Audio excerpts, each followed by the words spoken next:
안녕하십니까. 좋은 아침입니다. 네, 아침 시장 방송을 시작하도록 하겠습니다. 아침 바쁜 시간에 간단하게 매일매일 짧게라도 항상 보고 지나가야 돼요. 그리고 요 자료는 잠깐만요. 버튼 하나를 제가 잘못 눌러가지고 됐네요. 매일매일 하루도 빠짐없이 봐야 돼요. 그리고 해석은 뭐 같은 자료를 보고 반대로 할 수도 있어요.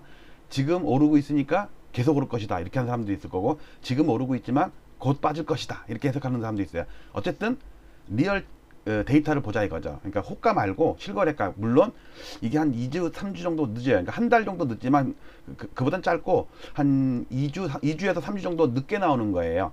그러니까 그걸 감안하시고 보세요. 자, 일단 오늘 아침에 업데이트 했는데, 오늘은 화요일 날은요, 그러니까 오늘이 수요일이잖아요.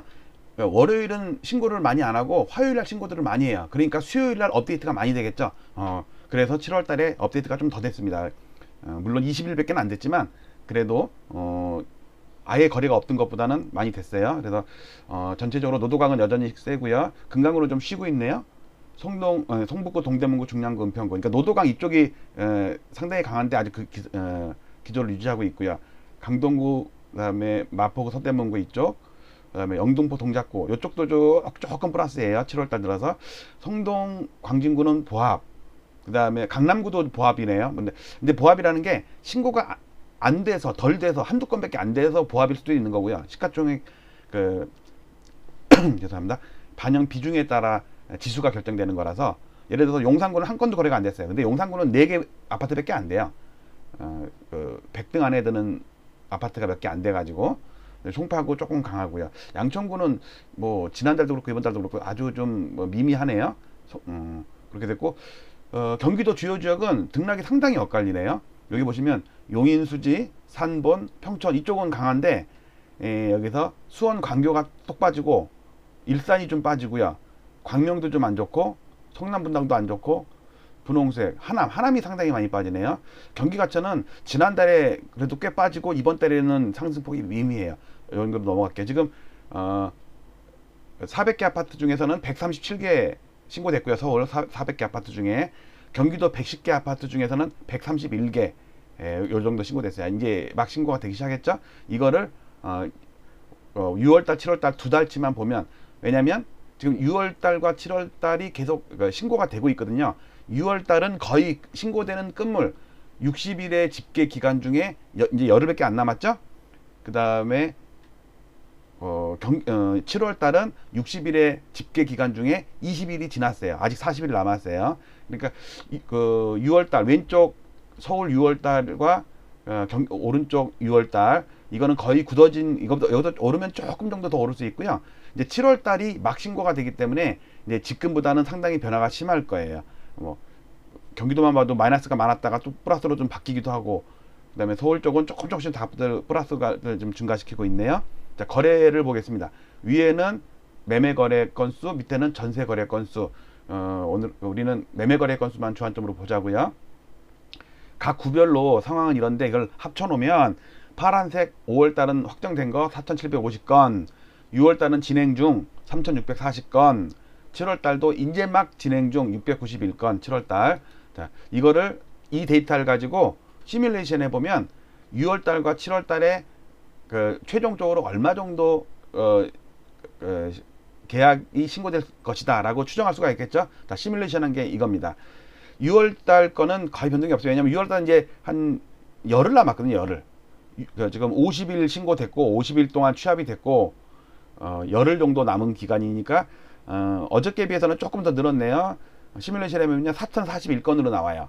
왜냐면 주말에 이렇게 일요일 거래 안 된 것 때문에 3일 평균이 이렇게 낮아졌다가 화요일 날 이렇게 는다. 항상 화요일 날은 밀렸던 거, 주말에 거래되고 막 신고되고 이런 거 있잖아요. 그런 거를 출근해서 월요일은 또 바쁘니까 정리하느라고 신고를 못하고, 공인중개사분들이 화요일 날 신고를 제일 많이 하더라. 제 경험상 그래요. 그러면 그 업데이트는 화요일 날, 오늘 업데이트가 되더라. 그냥 경험치예요. 제가 뭐 일일이 다 조사는 안 해봤어요. 그 다음에 까만색 7월달 거 보면, 7월달도 주말 효과로 툭 눌렸던 게 화요일 날 딱 올랐죠. 어저께 화요일, 오늘 수요일이니까 이렇게 들었습니다. 이걸로 시뮬레이션하면 까마득을 쭉 따라가다 보면 과거랑 같은 기울기로 간다. 이렇게 보면은 4,288건이에요. 어저께 4,000건이었죠? 오늘 또 한 200건 늘었어요. 며칠 전에 4,800건 갔다가 4,600, 4,200, 4,200. 그러니까 채찍 효과라고 그러죠. 초반에 신고가 몇십 건만 왔다 갔다 해도 60일 후에 최종적인 거는 한 5, 600건이 왔다 갔다 하더라. 그러니까 제가 볼 때 한 20일 정도 지나야지 대충 윤곽이 오지. 지금은 왔다 갔다 하는 거니까. 다른 거는 맨날 설명드렸으니까 넘어가겠습니다. 이걸 가지고 최근 6년 동안 연간 거래 흐름을 보면 이렇게 하늘색이 6년간 평균이거든요. 연초에 비해서 5월, 6월 달 거래가 팍 늘다가 7월까지 피크 치고 8월 달부터 서서히 줄더라. 근데 2018년처럼 요 연두색, 초록색 있죠. 2018년에는 8월 달에 15,000건 나올 정도로 이상 현상이 있었어요. 그래갖고 그때 제가 그 네이버 카페에서 어떤 분이 써놨는데 자기 한 20년 경험에 여름 8월 달에 이렇게 불량인 거 처음 봤다고 그런 걸 써놨더라고. 진짜 통계적으로도 그렇게 나오네요. 보통 6월달, 7월달이 불장이었어요. 불장이면서 거래가 폭발. 작년만 봐도 15,000건, 10,000건인데 지금은 4,000건 정도로 줄었으니까 한 60, 70%가 준 거다. 즉 지금은 거래 없이 신고가 한두 건으로 그러니까 예를 들을게. 예를 들어서 시가총액 방식이, 그러니까 국토부에서 발표하는 실거래가 지수 있죠. 그거는 거래된 것만 가지고 급 동일 평형 아파트를 동일층 이런 것만 계산하는데, 저의 시가총액 방식은 한 건만 거래돼도 그 시가총액이 다 반영이 돼요. 예를 들어서 헬리오시티가 한 10,000세대 되잖아요. 그 중에 34평이 한 5,000 몇백 세대예요. 한 6,000 세대 돼요. 6,000 세대 가까이 돼요. 거의 6,000 세대예요. 그러면 한 건만 거래돼도 1억이 올랐다. 예를 들어서 한 달 전에 비해서 1억이 올랐다. 한 건이 딱 한 건 거래됐어. 그러면요, 그 아파트의 시가총액이 6천억이 늘어요. 왜? 옆집 뭐 건너동 모두 다 1억씩 오른 거 아니에요. 물론 기분상이지만 실제로 그렇게 팔 것도 아니지만 뭐랄까, 시세나 호가나 평가액은 그 한 건으로 인해서 5천 몇백 세대가 다 오른다고. 그러니까 이런 현상이 벌어지는 거예요. 그러니까 그런 걸 감안하시고 시가총액 방식은 상승장에서는 한두 건만으로도 대단지 아파트가 팍 오르더라. 근데 이제 하락장에서는 그 반대 현상이 있을 수가 있겠죠. 그 다음 요걸 기반으로 해서 20년 동안에 제가 마우스 동그라미 치는 거 이게 잘 안 나타났네. 할 수 없네요. 잠깐만 기다리세요. 여기서 제가 요거 네, 됐습니다. 이게 안 보여서 죄송합니다. 내가 미리 진작했어야 되는데. 자, 여기서 다시 어디까지 봤죠? 여기까지 왔죠. 자, 네, 이제 마우스 잘 보이죠? 죄송합니다. 마우스 잘 안 보여서. 자, 마우스 따라 보세요. 요 부분은 20년 동안 거래 대금, 그다음에 요거는 연간 월 평균 거래 대금. 예를 들어서 올해 4조 2천억 정도 평균 월 평균 4조 2천억, 작년에는 5조 7천억이에요. 작년에 제일 많이 될 때 영끌 패닉바잉 할 때 13조 5천억이 됐어요. 작년 6월 달에. 근데 지금 4조밖에 안 돼요. 그러니까 얼마나 줄었는지 알겠죠? 자, 여기서 빨간 거는 아파트 거래 건수, 파란 거는 연립 빌라 비교를 하려고 한 거예요. 침체될 때 화랑일 때 누가 더 거래가 많이 되는 거 비교한 거고, 밑에 거는 거래 건수, 우리가 매일 보는 얘기 듣는 거래 건수예요. 거래 대금, 요 거래 대금은 어디서도 볼 수가 없으니까 요거 다운받아서 보시고요. 네이버 카페 그대로 제가 오늘 매일 방송하는 거는 압축해서 이 순서 그대로 썸네일까지 해서 압축해서 올려놓습니다. 필요하신 분은 다운받아 보시거나, 아니면 지금 멈춰져 있는 화면을 일시 멈춤해서 자세히 한번 보세요. 그다음에 여기 연두 초록색은 전세 거래 건수, 매매나 전세나 거래가 작년에 비해서 많이 줄었어요.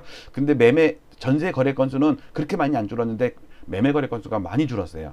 화랑장일 때는 전세 거래 건수보다 매매 거래 건수가 이렇게 확 더 많잖아요. 그 다음 차트.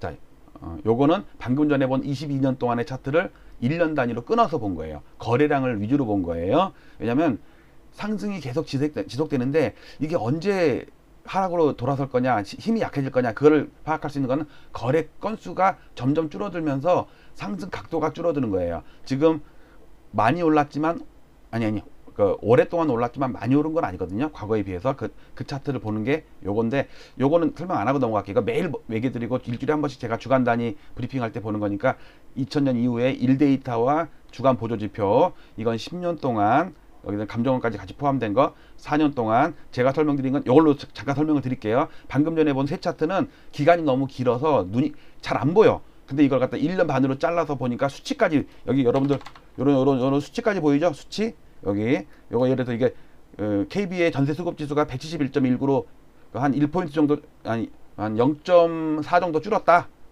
그 다음에 감정원의 전세, 아니 잠깐 이게 맞네요. 전세 수급 지수 이거는 106.98에서 107.29로 지난달에 확, 아니 지난주에 확 떨어졌다가 이번 주에 좀 올랐다. 요거 얘기하는 거예요.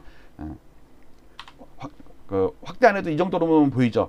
이거는 KB의 매매가 지수가 지난달에 상승폭이 확 떨어졌다가 지난주에, 이거 주간 지표예요. 지난주에는 보합이더라. 매매가도 마찬가지다. 전세도 마찬가지다. 감정원. 근데 감정원의 전세 수급지수, 전세가 상승률은 살짝 올랐다.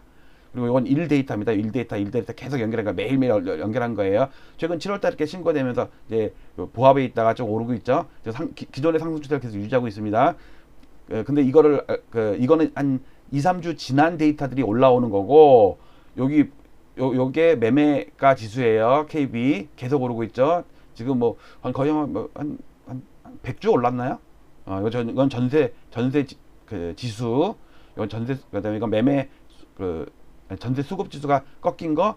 그다음에 KB 감정원의 전세 수급 지수가 지난주에 확 꺾였다가 이번 주에는 덜 꺾였다. 살짝 보합. 그다음에 이거는 시가총액, 전세 시가총액입니다. 근데 초반이라서 낮은 신고가 먼저가, 소형 평수가 빨리빨리 신고되잖아요. 대형 평수는 느긋하게 신고하더라고, 성향이. 그래서 초반에는 이렇게 좀 떨어졌다가 나중에 가서 신고가 막 되면서 얘가 다시 올라가는 그런 성향이 있어요. 그다음에 매매 지수를 보면, 매매 수급 지수 보면요, 감정원의 매매 수급 지수는 5주째 하락이에요. 물론 100 위에서. 그다음에 KB의 매매 수급 지수는 계속 오르긴 오르는데 2주 연속 이제 100 넘은 거예요. 그러니까 매도자 우위 시장 이렇게 얘기하죠. 매수세가 더 많아가지고 매도자가 마음대로 좀 올릴 수 있다, 뭐 그런 취지예요. 거래는 지금 완전히 죽어 있고요. 자, 그 다음 거를 마지막으로 본 게 요거죠. 방금 전까지 본 그 지수 데이터는 1데이터였어요. 매일매일 조금씩 변하는데 월 초에 신고하느냐 월 말에 신고하느냐에 따라서 그거는 막 요동을 쳐요. 그리고 고점 저점, 그 아파트의 고점 저점을 파악하기 어려운데, 왜냐면 다 녹아져 있어 버리니까 100개 아파트를 다 평균 내 버리니까는 고점 저점을 알 수가 없어요. 그래서 요 월 데이터는 뭐냐면 그 100개 아파트, 시가총액 상위 100개 아파트, 진짜 똘똘한 놈들, 그 아파트의 그 단지의 평형을 다 합친 다음에 세대수로 나누면 시가총액이 과 평균가가 나올 거 아니에요. 그거를 또 평균을 내, 100개를 다 더해가지고. 그게 요 까만 선이에요. 까만 선은 각 100개 아파트의 시가총액 평균값을, 평양별 평균값을 또 평균을 낸 게 요 까만색이에요. 그러니까 평균에 평균을 낸 거죠. 그러니까 되게 스무딩이 돼 있어가지고 좀 천천히 좀 움직이는 게 있고요. 요 윗꼬리 아랫꼬리는 그 아파트의 최고점을 100개를 따다 모아, 그래서 평균을 낸 게 요거예요. 그러니까 방금 전에 본 요 1데이터에서는 볼 수 없었던 꼬리를 보는 거예요. 그러니까 이게 정확한 건 아니에요. 그리고 100개 아파트가 좀 약간 화랑장이거나 침체장일 때는 약간 과도하게 움직이는 게 있어요. 똘똘한 한 채 이러니까 하락할 때도 많이 하락하고 상승할 때도 많이 상승하고요. 그런데 밑에서 보시듯이 이거는 상승률이에요. 월평균 값의 상승률인데, 작년 5, 6월 달에 이 패닉바잉 할 때 상승률이 막 4.4% 이랬단 말이에요. 그리고 올 초에도 2.2%야. 근데 지금 지난달 보니까 1.3, 1.5 요 정도예요. 그러니까 과거에 비해서 상승률이 많이 떨어지고 있죠. 상승은 하긴 하는데, 즉 위에 차트를 보면요, 상승을 하긴 하는데 상승 각도가 점점 줄어들고 있다. 그게 바로 테이퍼링 얘기하는 그 저항선과 지지선의 그 틈에서 야금야금 올라가는, 그 오랫동안 올라가는 거지 최근 들어서 많이 올라가는 건 아니다. 물론 개개 아파트별로는 막 급등하는 아파트도 있겠죠. 그렇지만 많은 그 아파트에서 하락하는 그 평형들의 실거래가도 많이 신고되고 있다. 그 말씀을 드리고요. 당연히 거래도 주는 거, 15,000건, 7,000건, 지금 4,000건 이렇게 줄고 있어요. 그러니까 상승률도 줄고 거래량도 줄고, 그러니까 상승 기울기도 상당히 줄고 있다. 제가 이게 7월달, 8월달에는 결판이 나는데 이게 조금 벗어나거나 조금 떨어지거나 이걸로 우리가 판단하지 말자고요. 왜냐면 제가 취합하는 데이터에 그 완벽을 기할 수가 없고 대략적으로 보는 거니까, 큰 흐름을 보자는 거니까. 자, 이렇게 오늘 또 아침에 점검을 했습니다. 아침마다 이렇게 점검하니까 여러분들 대충 흐름이 보이시죠? 근데 물론 이거는 그냥 팩트 자료를 제가 갖다 놓은 거예요. 이걸 가지고 어떤 사람은 야 이러니까 계속 오를 거다 이렇게 해석하는 사람도 있고, 이거 봐 기울기 약해졌고 지금 너무 오랫동안 올랐으니까 이제 살 사람도 없어 그러니까 빠질 거야. 해석은 각자예요. 저도 해석은 제 마음대로 하니까. 근데 팩트는 항상 그 점검하고서 그 다음에 다른 지표를 가지고 또 시장을 판단하자고요. 근데 최근 부동산 그 유튜브나 보면 밑도 끝도 없이 그냥 근거도 없이 그냥 내피셜로 막 그냥 올라. 어쨌든 올라. 그래도 올라 이거고. 그래도 또 어떤 하락론자들은 그래도 무조건 하락한다 그러고 무조건 버블이고, 그렇게 하지 말고 근거를 가지고 물론 근거 가지고 해도 틀릴 수도 있어요. 자, 마치도록 하겠습니다. 자, 항상 음악을 또 틀고. 자, 여러분들 항상 엘리엇과 함께 부동산 연구를 하는데 저를 도와줄 수 있는 방법은 좋아요, 알람 뭐 이런 거 많이 구독 눌러주시고, 그 다음에 댓글에 많이 달아주시고, 오늘도 댓글로 한 두세 건이 있어요. 제가 오늘 댓글로 방송을 해야겠다는 거, 그러니까 남의 댓글에다가도 대댓글 달아주시고 반박도 해주시고요. 마치도록 하겠습니다. 감사합니다.